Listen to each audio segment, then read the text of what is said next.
Today we have Sony laptop for service. டோட்டலாகவே board வந்து TET. நான் டிஸ்அசெம்பிள் பண்ணி ஐபி வச்சு க்ளீன் பண்ணதும் பவர் ப்ளக் பண்ணுறேன் பாருங்கள்.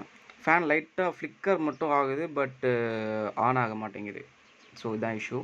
பவர் செக்ஷனை ஃபுல்லாக வந்து ட்ரேஸ் பண்ணதில் எந்த ஒரு இஷ்யூ இருக்கிற மாதிரி தெரியல. பட் ப்ராசஸர் செக்ஷனுக்கு பவர் சப்ளை வந்து நமக்கு போகலை. ஜிபியூ வந்து ஹீட் ஆகுது. தென் அப்போது ஜிபியூ செக்ஷன் ஓகே, சிபியூ செக்ஷனில் தான் ஏதோ இஷ்யூ இருக்குது. ஹீட் சிங்கை வந்து ரிமூவ் பண்ணலாம் ஃபஸ்ட்டு. எனக்கு இப்போது க்ரீன் எல்இடி இண்டிகேஷன் தெரியுதா? போர்டு வந்து ஆன் பண்ணி செக் பண்ணி பார்க்கலாம்.